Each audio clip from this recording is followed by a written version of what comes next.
गाड़ी नई है, इंजन अगर पहली रिपेयरिंग में खुलवा लोगे तो इंजन का नाश हो जाएगा, इंजन का कबाड़ा हो जाएगा। जब आप हिल्स पर जाओगे तो आपको पावर नहीं आएगा क्योंकि आपका इंजन रिपेयर हो चुका है, कबाड़ा हो चुका है। तो इसी से बचने के लिए आज मैं आपको ट्रिक्स बताने वाला हूँ, जिसे जानने के बाद आपका इंजन 3 से 4 लाख किलोमीटर चलने के बाद भी वही मजबूती के साथ टिका रहेगा। और यदि आपने इन ट्रिक्स को फॉलो नहीं किया तो हो सकता है कि आपका इंजन भी 50,000 किलोमीटर चलने के बाद या 60,000 किलोमीटर चलने के बाद उन दिक्कतों का सामना करने लगे जो आप नहीं चाहते, आपको रिपेयर कराना पड़े। और अगर इंजन एक बार रिपेयर हो गया उसके बाद वो ताकत, वो पावर इंजन में नहीं रह जाती जो एक्चुअल में कंपनी से स्टार्टिंग में हमें मिलती है। दोस्तों, स्वागत है आपका मेरे YouTube channel review with Govind में। और दोस्तों, अगर आपको ये वीडियो इन्फॉर्मेटिव लगे, अच्छी लगे तो लाइक शेयर सब्सक्राइब जरूर करिएगा।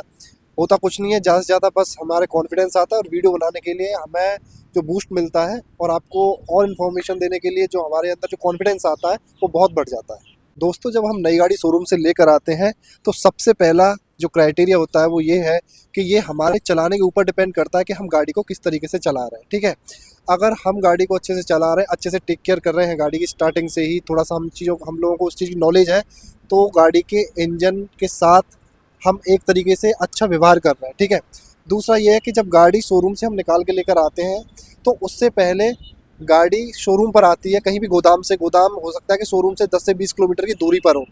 लेकिन सबसे बड़ी बात क्या आती है कि जब गाड़ी शोरूम से और गोदाम से शोरूम के लिए आ रही है तो हो सकता है कि उनके एम्प्लॉय या कर्मचारी जो भी हैं उस गाड़ी को 100+ चला कर लाए हों, जबकि ऐसा नहीं होना चाहिए। ये सबसे बैड इफ़ेक्ट होता है किसी भी इंजन के साथ, क्योंकि हमें पहले 2000 किलोमीटर में इंजन को बड़े ही आराम से चलाना होता है।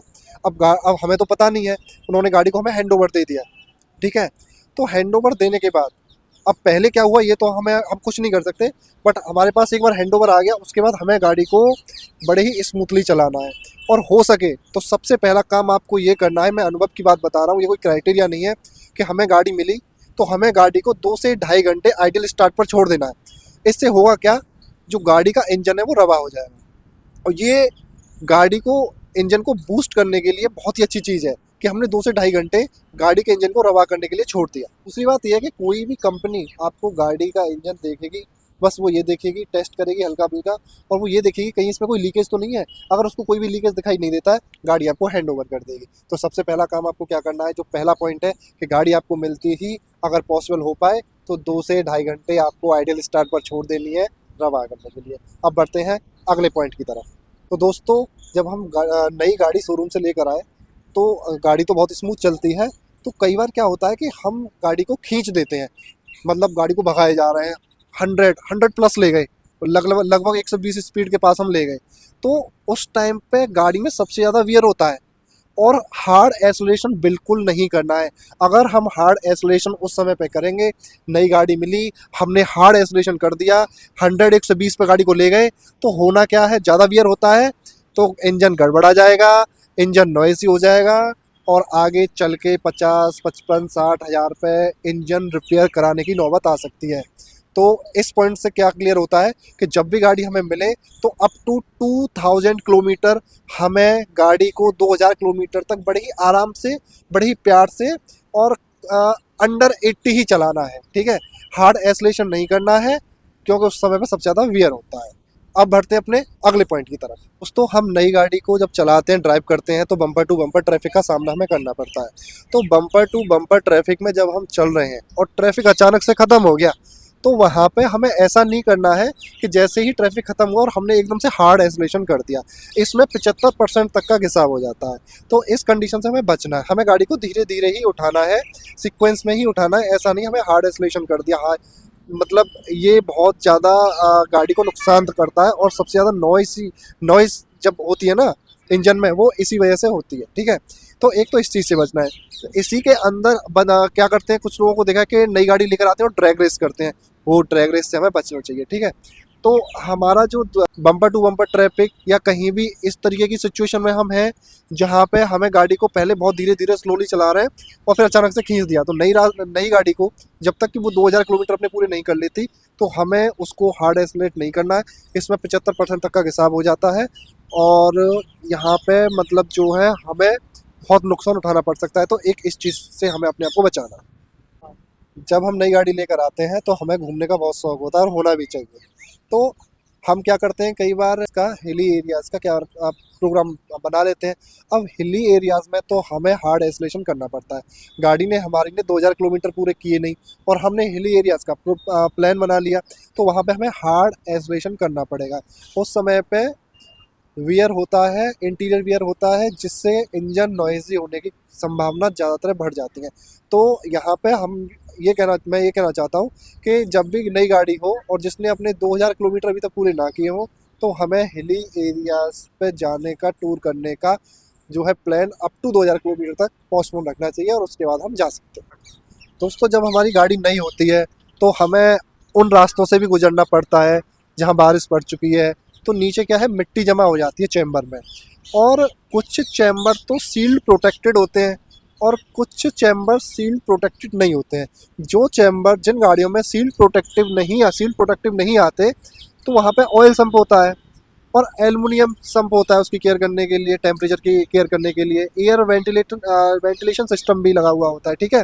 तो यदि वहाँ पे मिट्टी जमा हो जाएगी ना, तो वहाँ पे उस प्रोसेस को मैनेज होने में बड़ी समस्या का सामना करना पड़ सकता है, और जिससे कि गाड़ी का इंजन भी आगे चल के गड़बड़ा जाता है और जिसकी लॉन्ग लाइफ पे उसका काफ़ी इफेक्ट पड़ता है। तो इसीलिए हमें गाड़ी को समय समय पे साफ़ भी करना है। ऐसा नहीं बस ऊपर से ही हम साफ़ कर रहे हैं, नीचे से भी हमें मिट्टी को साफ़ करना है और इस चीज़ का हमें अच्छे से रख रखाव करना होगा। अगली बात यह है दोस्तों कि जो हमें गाड़ी का मैनुअल मिलता है, उसमें जिस जिस टाइम पर आपको सर्विस कराने के लिए बोला गया है, तो हमें गाड़ी की सर्विस को टाइम टू टाइम कराना है, ठीक है। और 5000 किलोमीटर तक हमें सर्विस को प्रॉपर उसी वे में कराना है जिस वे में कंपनी ने हमें बोल रखा है।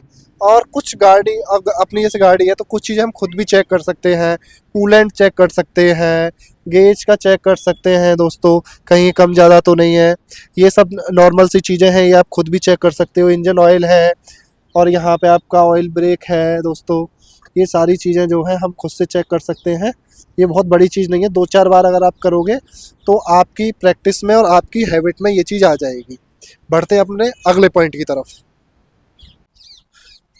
दोस्तों, जब हम गाड़ी स्टार्ट करते हैं, ठीक है, तो हमारे डैशबोर्ड पे हर तरीके की लाइट आपको देखने को मिलेगी, इंजन की, बैटरी की, ठीक है, सीट बेल्ट की, ठीक है, ये सारी हमें देखने को मिलती है। हैंड ब्रेक की तो ये तो कुछ तो नॉर्मल होती हैं, कुछ इंजन की है या ये पेट्रोल, ये ऑयल वाली है। ये इस तरीके की लाइट गाड़ी को स्टार्ट करने के बाद नहीं आनी चाहिए। मैं गाड़ी को स्टार्ट कर रहा हूँ, मैंने गाड़ी को स्टार्ट कर दिया और सारी की सारी लाइटें जा चुकी हैं, ठीक है। इसी तरीके का हमारा क्लस्टर दिखना चाहिए। यदि हमें कोई भी रेड इमरजेंसी लाइट इसमें दिखती है, इंजन की, ऑयल की, गाड़ी को भाई तुरंत बंद कर दो, गाड़ी को सर्विस सेंटर ले जाओ उठवा के, अदरवाइज आपका इंजन सीज हो जाएगा, इंजन को रिपेयर कराना पड़ जाएगा और ये हमारे लिए बहुत ही नुकसानदायक होगा और हमारी गाड़ी की लॉन्ग लाइफ को ख़त्म कर देगा और इससे ज़्यादा नुकसान कुछ नहीं हो सकता। इसीलिए ये पॉइंट बहुत ही ज़रूरी है और इसको आप ज़रूर नोट करके रखो। बढ़ते अपने अगले पॉइंट की तरफ। दोस्तों, जब हम गाड़ी चलाते हैं तो इंजन की सेफ्टी के लिए एक चीज़ और बहुत ज़्यादा ज़रूरी है जिसका आपको बेहद ध्यान रखना है, वो ये है कि गियर शिफ्टिंग। अब मैं पहले गियर में चला रहा हूँ, ठीक है, और ज़रूरत है पहले गियर की और मैंने डाल दिया दूसरा गियर, तो गाड़ी गट गट गट गट करेगी, आवाज़ आएगी, बंद हो जाएगी। तो वो धीरे धीरे प्रॉब्लम बढ़ती जाती है और समस्या ये होती है कि आगे जाके इंजन नॉइज़ी हो जाता है और इंजन के लिए भी वो बहुत बैड इफेक्ट देती है। तो गियर शिफ्टिंग हमें बहुत ज़्यादा जो है प्रॉपर तरीके से करना है। कई बार होता ये है कि भाई हमें गियर दूसरा ही रखना है, तो आप रेस दे के रखो। ऐसा ना हो कि गड़गड़ वाली कंडीशन नहीं आनी चाहिए। अगर गड़गड़ वाली कंडीशन आ रही है तो भाई आपके चलाने में दिक्कत है और उस चीज़ को आपको सुधारना है, क्योंकि वो इंजन के लिए ठीक नहीं होती। तो ये सारे पॉइंट थे जिससे आप अपने इंजन की सेफ्टी कर सकते हो, इंजन को बचा सकते हो, इंजन की लॉन्ग लाइफ के लिए बहुत बेटर है।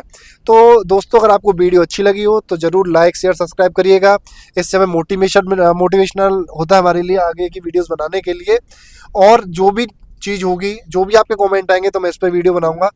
और इस वीडियो को अब हम यहीं एंड करते हैं, काफ़ी लेंथी भी हो गई है। तो आपका बहुत बहुत धन्यवाद। राधे राधे।